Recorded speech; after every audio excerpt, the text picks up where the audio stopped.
Okay guys, third part I think on the EDC Plus video.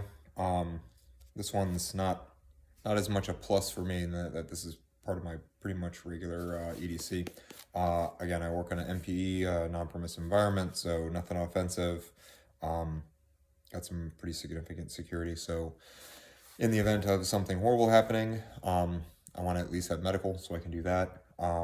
And frankly, medical is probably way more important, way more likely than anything offensive. So this is a wilderness ankle cuff IFAK. I've had this for probably going on 10 years now. It's got some wear.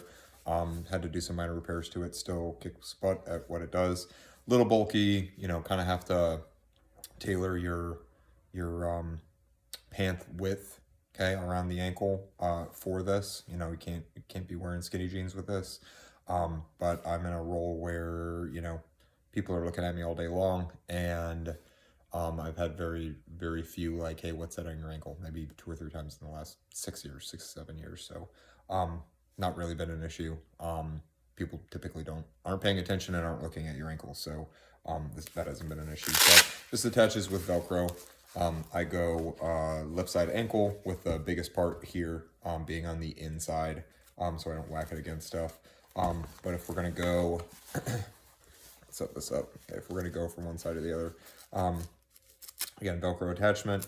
I've just got some gloves and a little pouch there. I've got, I think it's a Benchmade, flip it around so you can see this, but Benchmade rescue tool, okay, for stripping clothing off to assess injuries. It's actually a seatbelt cutter, so you could obviously use it for that, but that's not what it's on here for. Empty cell, don't feel like I have to fill everything else, everything up here. You can see we got some stitching coming off here. I need to burn that. But because I'm not using this pouch, I don't really care. Soft T wide tourniquet with a metal windlass and a big thick Sharpie to mark tourniquet usage. I've got some a Z folded hemostatic gauze. Okay, it's a Celix brand. So it used to have like kind of the powderized quick clot and a 4-inch Israeli bandage. It's just too bulky. These are expensive for what they are. They're like $30, but it's probably half the width and 3/4 of the length and makes this whole thing quite a bit smaller and less bulky. You can see here I had some stitching come out.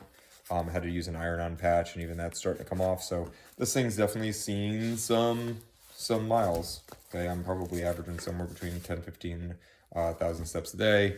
Never really had any issues as far as shifting or anything like that. The only issue I would say is, like, as a concept, this is a pretty decent IFAK as far as like what I'm able to put in here. Lack of chest seals is a pretty obvious downside, but you can only fit so much on your ankle, and I've got additional med stuff.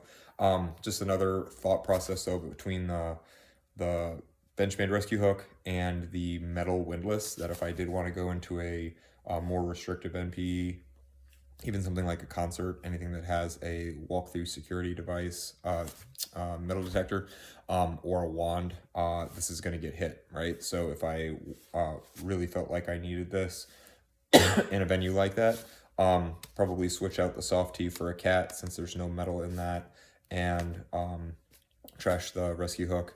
But you know, frankly, I don't even know if security would care if you have a first aid kit. It'd be one of those things that I'd probably just skip it, or use non-ferrous stuff just to avoid an awkward conversation.